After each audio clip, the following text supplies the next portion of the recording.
automation is still a good thing, is better than nothing.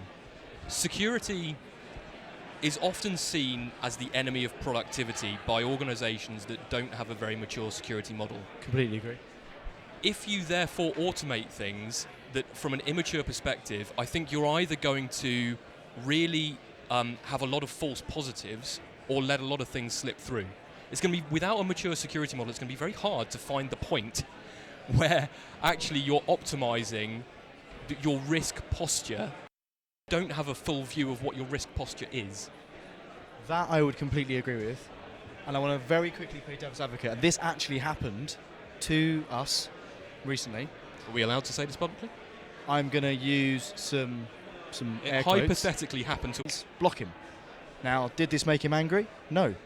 He was actually, although that is a false positive, he was actually like, do you know what? That's okay. Fair play. Because at the end of the day, I'd rather that happened than the alternative, which is actually people can access our email from anywhere in the world. Now, don't get me wrong, right? He then phoned up, got it unblocked, sorted. But I think as long as you've got, and albeit that's a simple example, but it's a real example that actually happened. And as long as you've got a good remediation strategy for the false positives, and you've got an approach, and this is where we start to get into almost DevOps, which is where as long as you've got a process that you can then iterate your automation, albeit you can't, we didn't really want to iterate that. We just said keep it as it is. Can I steer the conversation? Because we've been through the technology in a good amount of depth. Yeah. Can I steer the conversation a little bit back towards the human element and the skills shortage? Because I think, Paul, as we said earlier, has a lot to say in this space. What do you think firms should be doing to find the right talent, and what do you think vendors should be doing to help build the right talent in this space? Is there best practice that's developing in the industry, and what are our partners talking to our clients about? Well, I think the first thing is to recognize poor thinking, bad thinking. This is what I mean. If you look at the humans in your business, if you're in the knowledge economy, and you look at the humans in there and see them as a cost, you're going to run into trouble, right? If you can see the humans that work for you as your differentiation, the thing that makes you special, the fact that the people that work for you who interface with your customers sit in a thing called the value zone, and they sit there, not the managers, not the line managers, but your people. If you get your head around that, then things start to open up for you, opportunities start to open. You suddenly realize, hold it, I shouldn't put the weakest folk in that value zone. I should find an opportunity to grow them, to make them even better than they are, and not be fearful of the risk that they might leave, because I agree with that. Yeah? So automation is great for that, because then you're giving people things that they want to do, which is what you're Exactly. saying. So it's about constant education and development and investment in your staff, But it is recognizing first, because people will look at the cost of education and say, bloody hell, must I go and pay? Look at all this money I have to pay for, and they could leave. It's like, well, what happens if you don't educate them and they stay? But equally, but that's, I like that. Yeah, but the thing is, with this though, they could be doing more interesting things that could be Exactly. earning your company more money. Absolutely. And developing new apps, or developing new inventions or IP or whatever it is, rather than sat in front of a Google trying to figure out who's tech what. And they could do little projects on the side. They'd be interested. They can develop, and they can actually help your organisation. So I completely agree. And IBM certainly invest a lot in their staff. It's my team specifically. I make it quite mandatory for them on a Friday afternoon to do training, and we have a brilliant security academy learning tool that is open to anyone. It's open. It's free. It's open.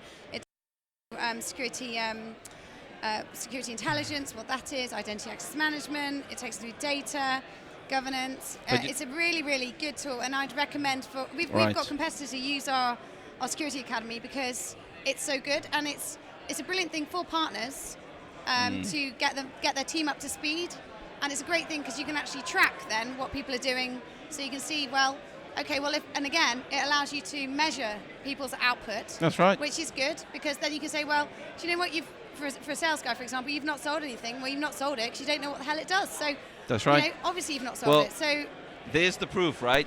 You're talking about what you have implemented already, and you said nothing about the thinking, because it's ingrained into, it's part and parcel of how you guys operate, and that's what we should be doing, right? It shouldn't be something, I'm saying it because people are not even getting the thinking right, whereas you guys, IBM, you've just moved on beyond the thinking, and you're doing the stuff that needs to be done, but you don't point unless you understand the value of the people that are in your business, because you don't.